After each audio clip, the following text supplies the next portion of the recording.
지금은 이제 볼을 찬 지 이제 하루밖에 안 됐기 때문에 선수들이 긴장하고 있고 뭔가 잘.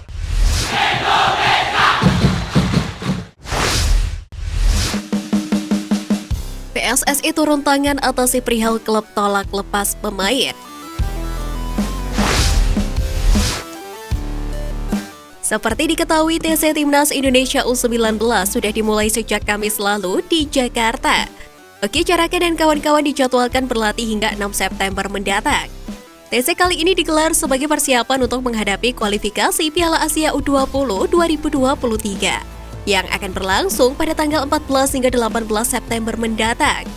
Dari 36 pemain yang telah dipanggil dalam pemusatan latihan, terdapat beberapa di antaranya yang belum memenuhi panggilan. Alasannya karena sejumlah klub menolak untuk melepas pemainnya. Mereka menyebut para pemain tersebut masuk dalam skema pelatih di Liga 1 2022-2023. Beberapa memang menjadi andalan di Liga 1 2022-2023, seperti halnya Kapten Muhammad Ferrari bersama Persija Jakarta. Berkaitan dengan hal tersebut, PSSI berjanji untuk berkomunikasi dengan klub terkait peminjaman pemain. Klub diminta legowo melepas pemain untuk kepentingan tim nasional.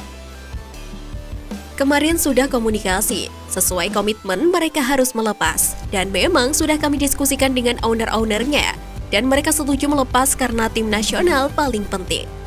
Ucap Muhammad Iriawan. Sekedar informasi, Persija Jakarta menjadi klub yang menyumbang pemain terbanyak ke Timnas Indonesia U19. Macan Kemayoran setidaknya akan kehilangan 10 pemain selama TC Timnas Indonesia U19 hingga kualifikasi Piala Asia U20 2023. Wakil Presiden Persija Jakarta, Ganesha Putra mengatakan pihaknya akan melepas para pemain itu secara bertahap.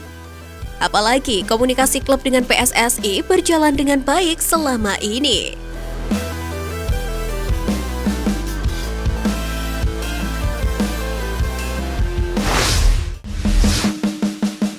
Pemain naturalisasi yang siap dipakai Timnas Indonesia.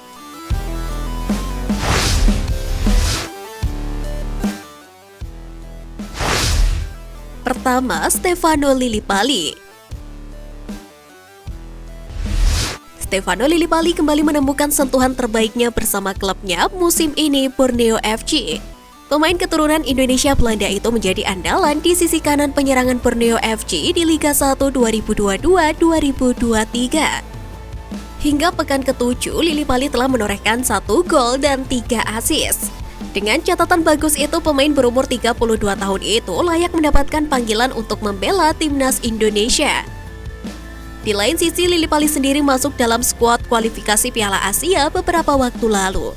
Bukan tidak mungkin Sintayong akan membuka kesempatan lagi untuknya. Kedua, Ilyas Spasojevic.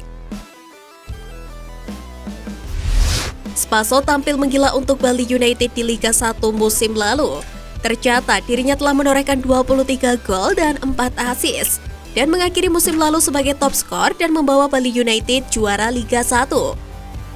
Total, Spaso telah 3 kali menjadi juara Liga 1, sekali bersama Bayangkara FC pada tahun 2017, dan sisanya dengan Bali United pada tahun 2019 dan 2022. Sementara itu, pada musim ini, Spaso juga sudah mencetak 4 gol. 3. Diego Michel.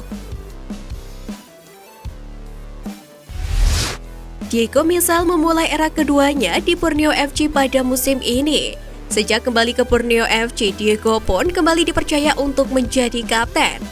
Selain itu, Diego juga langsung menjadi andalan di lini pertahanan Borneo FC. Meski berposisi asli sebagai bek kanan, Diego juga kerap bermain sebagai bek tengah. Sejauh ini, performa apik Diego membuat Borneo FC kukuh di puncak klasemen sementara. Keempat, Mark Klok. Mark Klok merupakan pemain berdarah Belanda yang menjadi otak permainan Persib pada musim ini. Meski Persib terseok-seok, performa Klok tetap konsisten. Klok menjadi kepercayaan Sintayong sejak SEA Games 2021 hingga kualifikasi Piala Asia 2023. Dalam FIFA Matchday September mendatang, Klok disinyalir akan menjadi andalan lini tengah Timnas Indonesia lagi. Kelima, Lee Yoo-jun. Pemain kelahiran 26 September 1989 itu sudah mencicipi manisnya juara Liga 1 2017 saat dia bersama Bayangkara FC. Kebersamaan Lee Yoo-jun dengan Bayangkara FC yang terjalin sejak 2016 berakhir pada 8 Mei 2022. Pemain berdarah Korea Selatan itu pun memutuskan untuk pindah ke Madura United. Perlu diketahui, Lee Yoo-jun telah resmi menjadi WNI setelah menjalani proses naturalisasi selama hampir 3 tahun.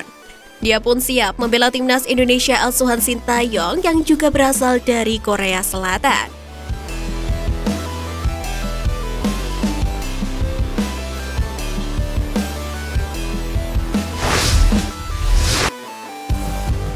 Update TC Timnas U19, media Vietnam umbar kesombongan.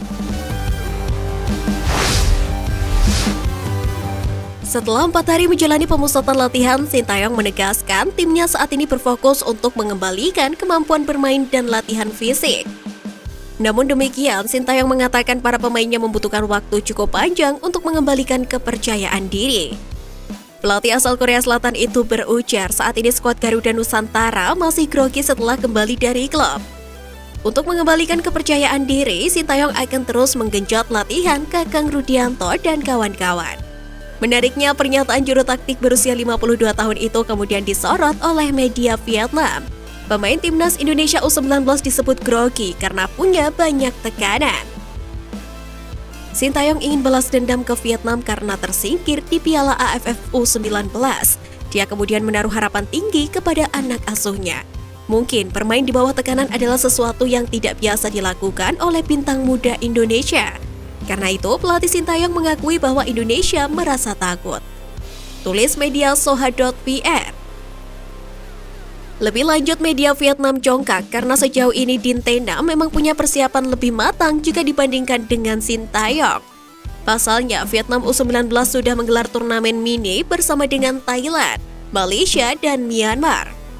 Tim junior Golden Star Warriors itu meraih juara.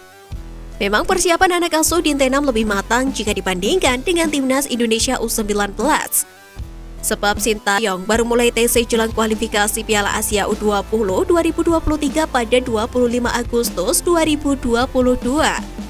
Setelah berlatih di Jakarta, Garuda Nusantara akan berpindah tempat latihan ke Surabaya pada awal September 2022.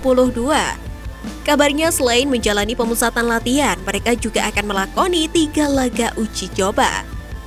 Namun demikian, belum diketahui calon lawan laga uji coba yang akan dihadapi oleh timnas Indonesia U19 nantinya.